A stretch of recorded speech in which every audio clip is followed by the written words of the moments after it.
Ya, selamat pagi Bapak dosen.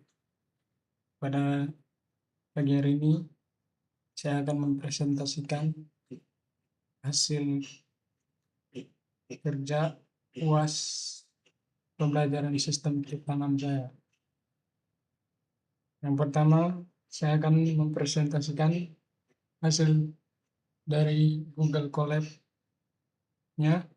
Yang pertama ada from Google Colab import drive, yaitu untuk kode ini menggunakan Google Colab Drive untuk membaca dataset yang disimpan di cloud Google Drive saya. Kemudian saya melakukan import OS-listdir agar memunculkan data dari drive saya yang ada di Google Drive. Lalu selanjutnya saya memilih combined dataset startcamBing.csv, yaitu dengan melakukan import panda as pd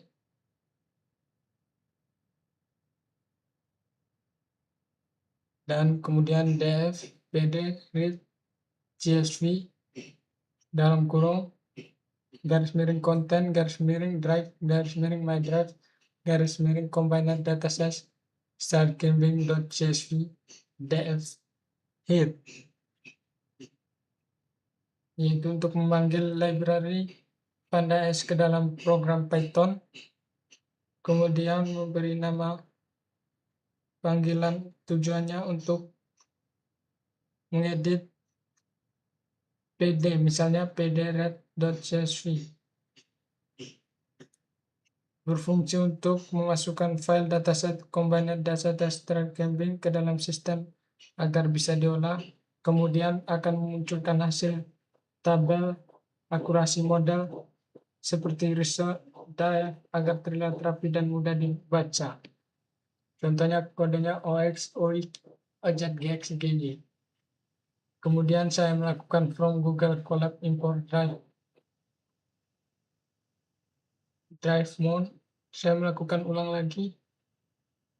Lalu saya melakukan import OS drive folder, content, drive, my drive, OSML, OSMacDiv. Hasilnya true. Lalu saya melakukan import OS dashpad, content, drive, my drive, OSML, model. Lalu model akan membaca isi dari file-file saya yang ada di Google Drive.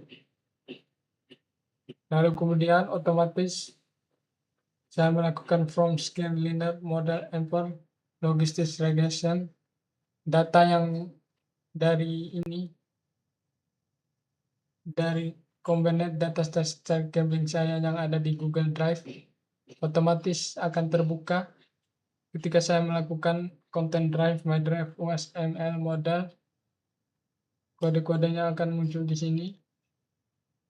Kemudian saya melakukan import OS-listdir lagi, membaca ulang data saya yang ada di Google Drive tadi. Kemudian saya melakukan OS-listdir model combined dataset startcamBing.csv. Saya melakukan ulang lagi karena tadi ada error sedikit. Lalu saya melakukan df titik columns index ox oz jx dy ax ai ay az, yaitu untuk menentukan dan melihat variabel apa saja yang tersedia dalam dataset dan membantu memastikan nama kolom yang akan dijadikan target, yaitu fungsi dari def columns. Kemudian saya melakukan x drop label axis y def label, yaitu berfungsi untuk menentukan variabel input x. Def drop. Perintah ini menyuruh program untuk membuang kolom bernama lebar dari tabel. Axis 1 menegaskan bahwa yang dihapus adalah kolom vertikal, bukan baris. Hasilnya variabel x kini berisi semua data sensor seperti OX, AX, GX, dan lain-lain. Y sama dengan def untuk menentukan variabel target. Def label, perintah ini hanya mengambil satu kolom saja, yaitu kolom label. Hasilnya variabel berisi daftar aktivitas seperti down, stair, upslope yang akan dipelajari dan ditebak oleh model machine learning. Mengapa saya harus melakukan ini? Yaitu agar soal X dan kunci jawaban Y terpisah agar bisa memetakan hubungan antara data sensor dengan jenis aktivitasnya. Kemudian saya melakukan print X shape dan print Y shape.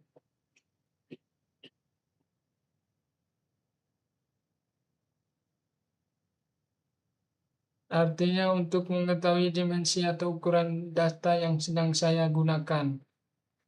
Dan ini adalah langkah untuk memastikan jumlah data dan fitur label sudah sinkron. Hasilnya menunjukkan 5873,9, 5873 print X shape menunjukkan jumlah total baris atau sampel data dalam dataset. 19 menunjukkan jumlah kolom fitur seperti data sensor OX, AX, dan lain-lain. Print Y shape hasilnya 5873 menunjukkan jumlah label atau kunci jawaban. Kosong setelah koma tidak seperti yang ada di X, masih ada angka, artinya array ini satu dimensi karena label hanya terdiri dari satu kolom jenis aktivitasnya. Mengapa saya harus menggunakan ini? Yaitu agar jumlah baris pada X dan Y harus sama. Jika jumlahnya berbeda, misalnya X mempunyai jumlah 5873, tetapi baris Y cuma 5000, maka model akan error saat dilatih, karena setiap data input harus memiliki pasangan jawaban yang pas. Selanjutnya, from grand preprocessing, import standar scalar. Scalar sama dengan standar scalar. X scalar sama dengan scalar dot fit transform dalam kurung X, yaitu untuk melakukan fitur scaling atau standarisasi data agar menyamakan skala semua fitur sensor seperti akselerometer dan giroskop agar memiliki rata-rata dalam kurung mean sama dengan 0 dan standar deviasi sama dengan 1. Kenapa saya menggunakan ini? Yaitu agar memiliki satuan dan rentang angka yang berbeda. Misalnya angka pada kolom OX bisa ratusan, sementara GX mungkin sangat kecil. Kemudian saya melakukan from screen model selection, import train,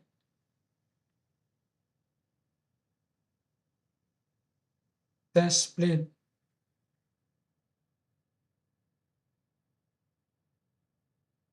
X scalar, Y test size sama dengan 0,2, random state sama dengan 42, stratigraphy sama dengan Y. Thread test splits berfungsi untuk membagi dataset menjadi dua bagian. Satu bagian untuk melatih model dan bagian satu untuk menguji performa test set. Mengapa ini harus dibagi? Yaitu agar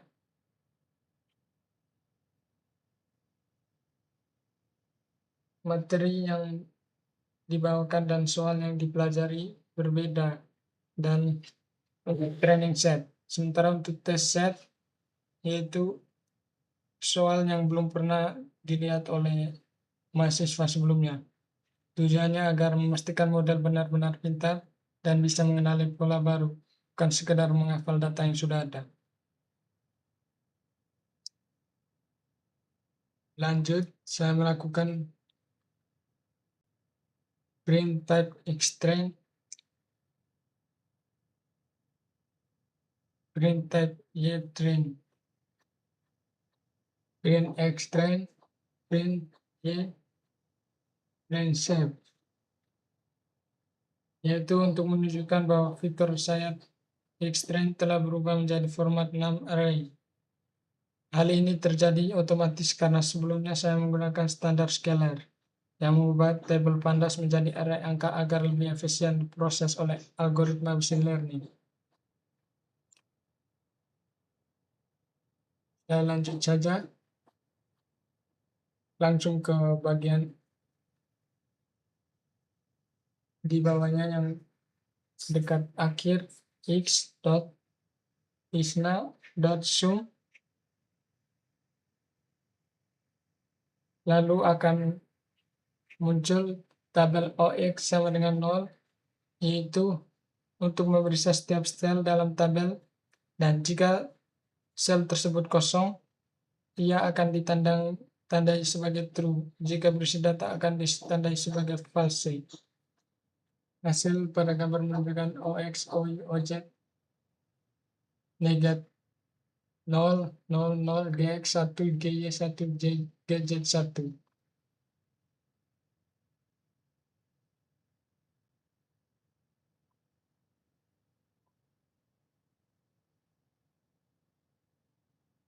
Ya, untuk bagian akurasinya sendiri, ini adalah bagian yang paling penting.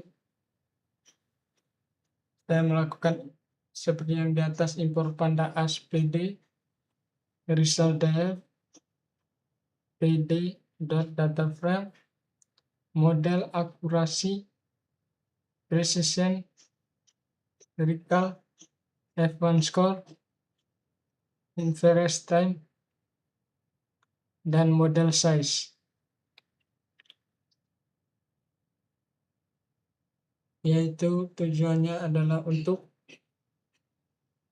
membuat sebuah data frame table result.df dengan kolom-kolom metrik evaluasi. Contohnya, algoritma yang saya gunakan yaitu decision tree, XGBox, Navis Base, Gradient Boosting, Random Forest, KNN, Logistic Regression, SVM. Contohnya akurasi, yaitu presentasi total prediksi yang benar. Precision, kemampuan model untuk tidak memberikan label positif palsu. Recall, kemampuan model menemukan semua sampel positif. F1 score, rata-rata harmonik antara precision dan recall. Inference time, waktu yang dibutuhkan model untuk melakukan satu prediksi dalam satuan detik. Model size, ukuran file model setelah disimpan ke dalam format .pkl. Lalu di bagian akhir, saya melakukan from scale metric import conversion metric display.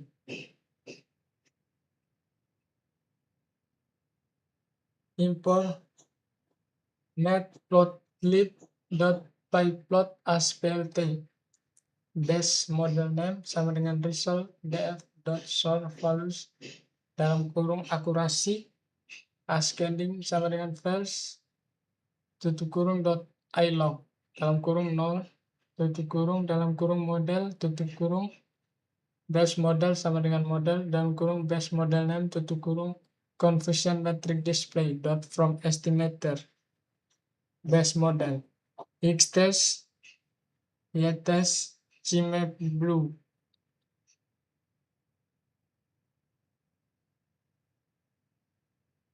plt.title dalam kurung f conversion metric dalam kurung base model model name, tutup kurung plt.show. Kode ini bertujuan untuk menunjukkan hasil dari true label, predicted label dalam conversion metric decision tree. Ini sangat penting karena memiliki akurasi yang sempurna dengan waktu prediksi information time paling cepat dan ukuran file yang efisien. Conversion metric untuk decision tree menunjukkan bahwa semua data uji diprediksi dengan tepat ke kelas aslinya tanpa ada kesalahan klasifikasi sama sekali. Semua angka berada di garis diagonal. Sekian presentasi dari saya. Jika ada kesalahan kata, mohon dimaafkan. Terima kasih.